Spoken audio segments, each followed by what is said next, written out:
வணக்கம். Doctor Binu, obstetrician and laparoscopic gynecologist from Unitas Multi Speciality Hospital. இன்னைக்கு நம்ம என்ன பேச போறோம்னா, நெறைய பேஷண்ட்ஸ்க்கு எப்படி நார்மல் டெலிவரி பண்ணிக்கலாம், அது டாக்டர் கிட்ட வந்து கேட்பாங்க. நார்மல் டெலிவரின்ற ப்ரிப்பரேஷன் எப்படின்னா, பிரெக்னன்சிலேருந்து ஸ்டார்ட் பண்ணணும். Mainly healthy eating habits. So over eating பண்ணக்கூடாது. நெறைய பேஷண்ட்ஸ் என்ன பண்ணுவாங்க, பிரெக்னன்சி தெரிஞ்ச உடனே நெறைய சாப்பிட ஆரம்பிச்சுருவாங்க. Extra rice and extra calories. ரொம்ப எக்ஸ்ட்ரா கேலரீஸ் சாப்பிட்டா பேபியோட வெயிட் ரொம்ப ஏற ஆரம்பிக்கும். And because of that normal delivery பண்றது டிஃபிகல்ட் ஆயிடும். Second thing is regular walking and exercise. So எப்பவும் 5th month onwards you have to at least start some exercises.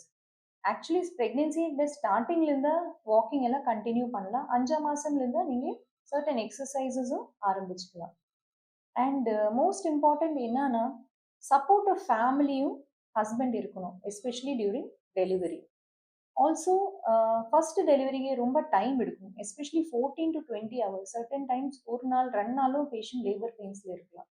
So அந்த பேஷண்ட்ஸ் கண்டிப்பாக இருக்கணும். பேஷண்ட்ஸ்க்கும் ஆல்சோ ரிலேட்டிவ்ஸ்க்கும் அந்த பேஷண்ட்ஸ் இருந்தால் கண்டிப்பாக அந்த நார்மல் டெலிவரி அச்சீவ் பண்ணலாம். And another thing is pain காரணம், வலி காரணம் நிறைய பேர் சிசேரியன் கேட்க ஆரம்பிச்சிருவாங்க. இந்த வலி எப்படி டாலரேட் பண்ணணும்னா, ஃபர்ஸ்ட்ல இந்த கொஞ்சம் ப்ரீதிங் எக்ஸசைசஸ் கற்றுக்கணும்.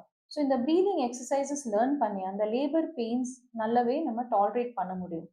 அடுத்தது நிறைய லேபர் எனர்ஜெசிக்ஸ் இருக்கு, like Entonox cylinder. Entonox is mixture of nitrous ஆக்சைடும் ஆக்சிஜன். அது ரெகுலர்லி இன்ஹேல் பண்ணியா கொஞ்சம் பெயின் ரிலீஃப் இருக்கும் லேபர் டைம்ல.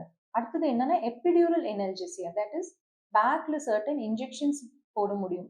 அது எடுத்தா பெயின், லேபர் பெயின்ஸ் வந்தாலும் லேபர் பெயின் தெரியாம நார்மல் டெலிவரி அச்சீவ் பண்ணிக்கலாம். தேங்க்யூ.